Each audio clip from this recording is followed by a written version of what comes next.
गांव की मिट्टी से उठकर देश की सरहद तक पहुंचने वाले रवि की कहानी कोई आम कहानी नहीं थी।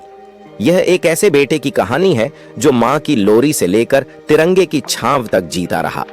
रवि बिहार के एक छोटे से गांव में पैदा हुआ था। उसका घर मिट्टी का था, लेकिन सपने आसमान जैसे ऊंचे। जब वह 5 साल का था, तब एक दिन पिता के साथ बाजार गया। वहां एक फौजी को वर्दी में देखा तो आंखें चमक उठीं। तभी से मन में ठान लिया, मुझे भी देश की सेवा करनी है। रवि के पिता खेतों में काम करते थे और मां दूसरों के घरों में बर्तन मांजती थीं। पर उन्होंने रवि के हौसले को कभी कमजोर नहीं पड़ने दिया। हर सुबह रवि अंधेरे में उठता, दौड़ता, पुशअप्स करता और एक ही बात दोहराता, एक दिन मैं फौजी बनूंगा। कई बार फौज की भर्ती में गया, कभी लंबाई में तो कभी परीक्षा में छूट जाता, लेकिन रवि ने हार मानना सीखा ही नहीं था। 5वीं कोशिश में जब उसका सिलेक्शन हुआ तो मां ने उसे गले से लगाकर कहा, जा बेटा, अब तू देश का लाल बन गया।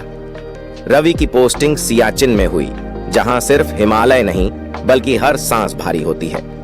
ठंडी हवाओं के बीच रवि ने अपने साथियों के साथ देश की सरहद संभाली।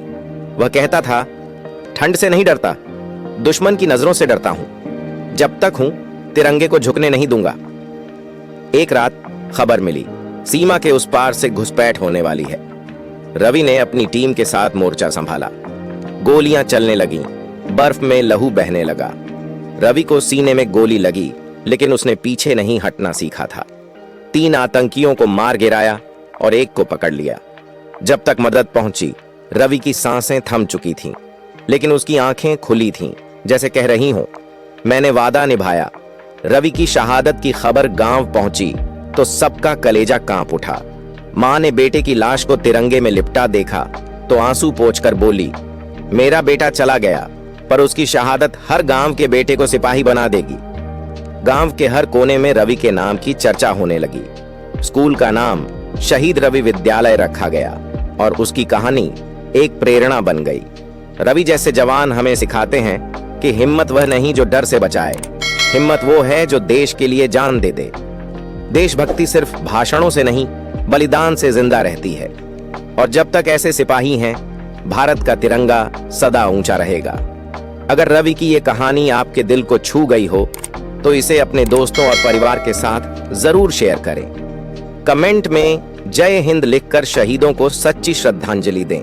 ऐसी ही प्रेरणादायक कहानियों के लिए हमारे चैनल को सब्सक्राइब करें और घंटी का निशान दबाएं, ताकि अगली बार जब कोई सच्ची देशभक्ति की कहानी आए, आप सबसे पहले सुने। क्योंकि शहीद अकेले नहीं लड़ते, उनकी कहानियों को आगे बढ़ाना हमारा कर्तव्य है। जय हिंद, वंदे मातरम।